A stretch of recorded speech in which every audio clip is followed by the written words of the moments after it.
Hello everyone, happy Friday to you and Merry Christmas as well. For Telesur, I'm Cody Weddle in Caracas, Venezuela. And today we start with some good news for Christmas. The grandmothers of Plaza de Mayo, they have found another grandchild after 39 years.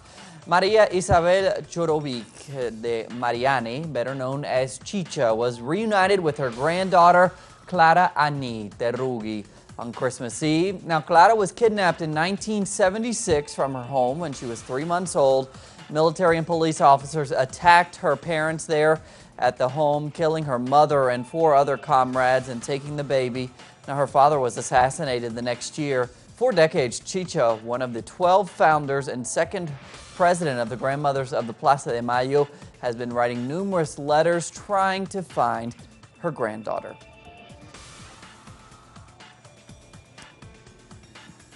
And this Christmas, she has been found. Moving on now, the intervention by Mauricio Macri's government in the Media Regulation Authority has sparked some outrage there in that country. Now, many journalists have criticized the measure, arguing it would favor corporate media, thus harming the freedom of information in the country. From Buenos Aires now, our correspondent Laureano Ponce reports. Argentine grassroots journalists are ready to fight a decree issued by President Mauricio Macri this week that could remove the head of Argentina's Media Regulation Authority while guarding the institution. They say the resolution is undermining the country's 6-year-old media law and that it will harm freedom of speech. It is also a sad day for democracy for what this attack against the state by a media holding means. All that is happening, this way of stepping all over the media law, a law voted in Congress by most political parties, awarded as constitutional by the Supreme Court after many years of junctions that allowed Clarin to avoid complying with the law. Some of the country's most famous reporters, like Victor Hugo Morales, consider this a proof of the influence that Argentina's largest media holding, the Clarín Group, has in the new government. All of this is now strengthened by an attitude that cannot be explained democratically by this group, which has managed to become part of the Troika, the Clarin Group, and its CEO Hector Magneto. Mauricio Macri's pro-party in the government and part of the judicial branch are totally obedient to the corporate power. Community TV and radio stations and other alternative media that have received broadcasting licenses thanks to the country's media law approved in 2009 have also rejected Macri's move. This is not just any piece of legislation that we are defending. This law was drafted through the most important participatory process in Argentinian history. There were thousands of people debating the law across the country and thousands in Congress. It is not acceptable that a party which has won the elections will now try to overrun institutionalism and the spirit of democracy. Government officials have not ruled out the possibility to change the media legislation and to review the broadcasting licenses awarded so far thanks to the media law. This is seen by many as a move to favor Clarin's dominant position in the media market, which would seriously harm freedom of information. Laureano Ponce, Telesur, Buenos Aires.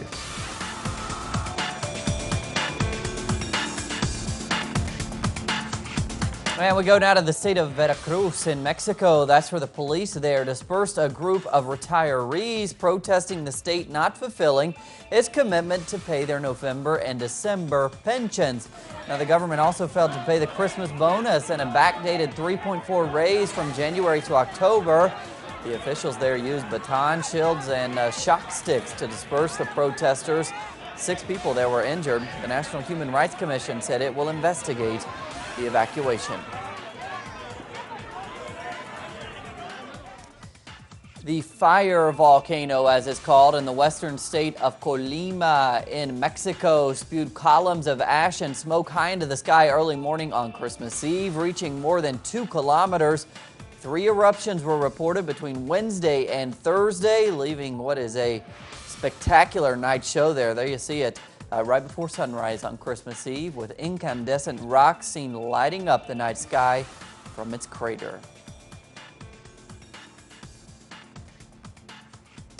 Although much of the daily news in Mexico focuses on the country's human rights and insecurity crises, there are some positive stories that bring a positive tone to the end of the year in that country. And in the country's capital, Mexico City, many are able to appreciate an exhibit of traditional folk art that displays color, creativity, and transmits peace. Our correspondent Clayton Kahn now reports there from the capital of Mexico.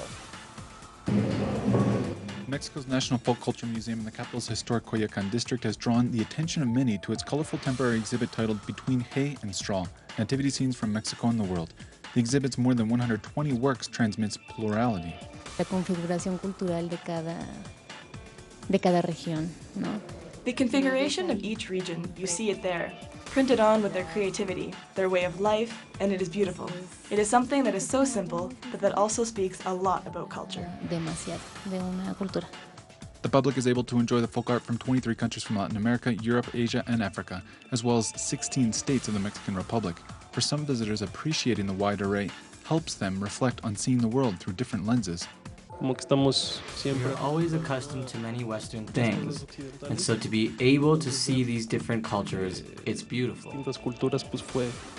Each handcrafted piece also exposes the creativity of its artisans, using materials from soap and cardboard to clay, straw, and even corn husks. For other visitors, the expression of cultural diversity also reinforces underlying unity. Each one has its way of seeing the nativity scene, from Peru, Costa Rica, Africa, France. All these spaces have different ways of seeing it, but it is within the same context. And some say that these works, although a representation of an important Catholic tradition, may help one transcend their prejudices and stresses of daily life. Faith, peace, communion and unity should be daily, not just on these dates. And well, it is good, however, that we are stopping for a moment right now to reflect on that. And these pieces from Russia to the Philippines, Argentina to Zimbabwe will remain on display for the public until February 7th. Clayton Kahn, Telesur, Mexico City. Coinciding with the Christmas holidays, Brazilian President Dilma Rousseff, she issued the annual pardon for several prisoners, convicts who have served 1/3 of their sentence, and some elderly will benefit from this traditional pardon.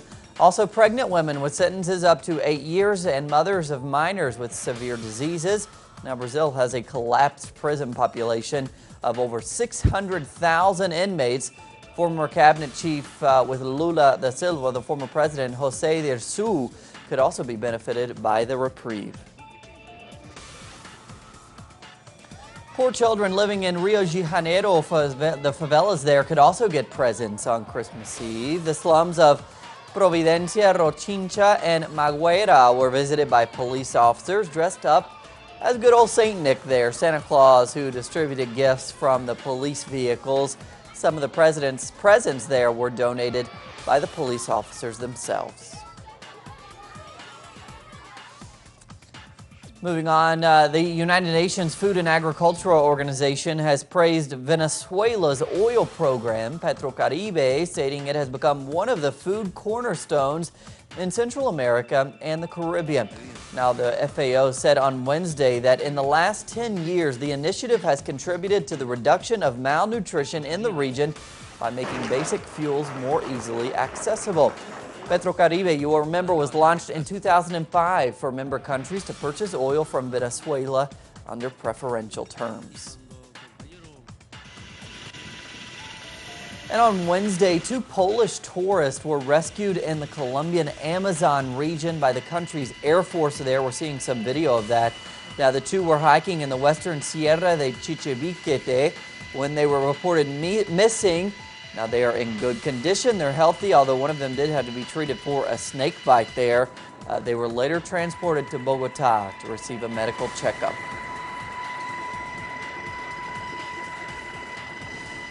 Every 14 hours, a woman is murdered in Honduras, making that the highest rate of violence against women in all of Central America. Now, in order to combat this, various groups have been demanding more investigations and the creation of a special investigation unit. The National Congress has approved the unit, but only with a budget of 30 million lempiras, or $1.5 million US, which many believe just isn't enough. More now from our correspondent, Gerardo Torres. After more than a year of negotiations and pressure from women organizations, the Gender Equality Commission of the Honduras National Congress got the approval for the creation of a special investigation unit focused on femicides or any kind of violence against women. We're clear that a bigger budget should have been approved, but it's not easy. For that, we should have been able to sit down and dialogue and convince different authorities and this Congress to approve this with Gender Equality Commission. I think it is an important step forward, and with the coordination of the investigation unit of the National Police, we may, next year or in the midterm, manage to increase the budget. The budget approved was for 30 million lempiras, which is around 1.5 million US. The new unit will have to face an increasing rate of violence against women and the region's highest impunity rate.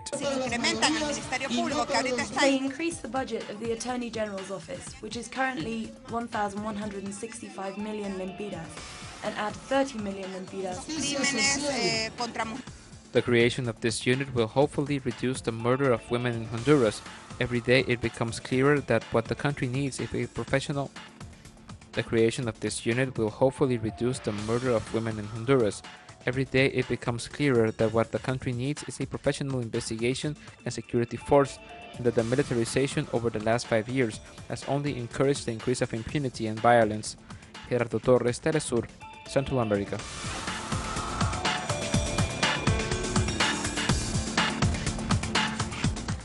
The Iraqi army says it is now even closer to retaking the city of Ramadi. Several areas of that city, which is currently under Islamic State group control, they have already been recovered by the Iraqi army. Now, the army confirmed that they are now very close to where the militants are launching their attacks.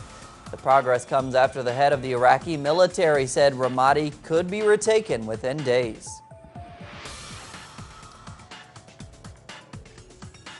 The Russian Defense Ministry issued a report outlining Moscow's air campaign in Syria. Now, the report shows that over 5,000 sorties have been made by Russian jets. The report also details the targets and locations in an effort to make Russian operations there more transparent. The Afghan army is fighting back against the Taliban in the Helmand province. Now, the army is doubling its efforts with British support. The Helmand province is strategic since it's Afghanistan's largest opium-producing region, which has sparked concern as controlling the province would provide the Taliban a highly profitable source of income. And for the first time in 10 years now, an Indian leader visits neighboring Pakistan. Indian Prime Minister Narendra Modi made a surprise visit to Islamabad Friday to meet with Pakistani Prime Minister Nawaz Sharif. Modi's visit there signals an ease in tensions between both nations and a step towards normalizing relations. The visit comes weeks after both governments launched peace talks. Both Pakistan and India have a long-standing dispute over the bordering Kashmir province region.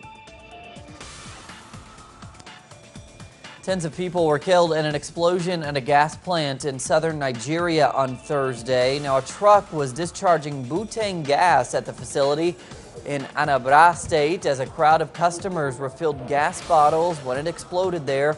President Muhammadu Buhari's office said that tens of people who had been looking forward to their Christmas celebrations there had been killed without giving a precise toll. Now, some reports say that figure could even reach 100. And 6 miners have been rescued in China after the collapse of a gypsum mine in the eastern Shandong province. 2 of them were severely injured there. Another 19 miners were missing, but authorities say they have already confirmed their exact location. The survivors were trapped 200 meters away from the mine entrance. 4 others were trapped when they made ways back to rescue them. Electoral authorities in the Central African Republic confirmed Thursday that elections will be postponed until December 30th. The elections, which aim at restoring democracy, were postponed to train more electoral monitors and poll workers. Now, authorities found irregularities and mistakes in reports from a December 13 referendum, which show that more training is needed to guarantee democratic elections. Pope Francis urged the world during his Christmas Mass to reject and fight extremist militants. Now, during his speech, the Pope referred to the ongoing conflicts in Syria, Libya, and Yemen, and he rejected religious violence. He further addressed the recent tensions between Palestinians and Israeli security forces, and he called upon Israel and Palestine to find peace, highlighting that the land they share is where Jesus was born. The Pope raised United Nations efforts to end conflicts worldwide. The agreement reached in the United States may succeed in holding as quickly as possible the clash of arms in Syria and in remedying the extreme grave humanitarian situation of its suffering people. It is likewise urgent that the agreement on Libya is supported by all, so as to overcome the great divisions and violence afflicting the country. May the attention of the international community be animously directed to ending atrocities which in those countries, as well as in Iran, Libya, Yemen, and sub-Saharan Africa, even in numerous victims cause imminent suffering and do not even spare the historical and cultural patrimony of entire peoples. My thoughts also to those affected by brutal attacks of terrorism, particularly the recent massacres which took place in the Egyptian airspace, in Beirut, Paris, Bamako, and Tanis. In Palestine, hundreds of Christians celebrated Christmas amid continued clashes between Palestinians and Israeli forces there. Now, Palestinians and Christians were joined by tourists from around the world as they arrived at the Nativity Church in Bethlehem, where a traditional mass took place. Now, the celebrations of Christians came as Muslims also celebrated the birthday of Prophet Muhammad. Radical Orthodox Jewish leaders have rejected Christian and Muslim celebrations.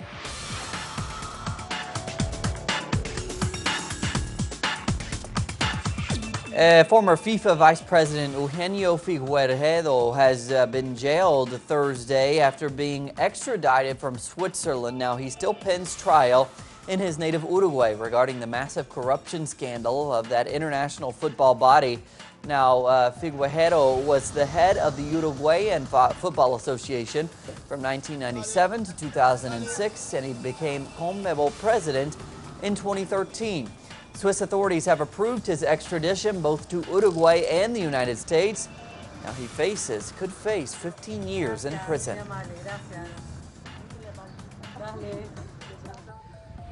A Christmas tradition in Berlin. Check this out. Members of a swimming group there have celebrated Christmas Day with a morning dip in the cold waters of Orasankasi Lake there near the city. Now they wear their red swimming trunks and their Santa Claus accessories. They gotta have the Santa hat there as well, of course. Now after the bath, the swimmers, they sing Christmas songs. I hope after they get a towel or some heat.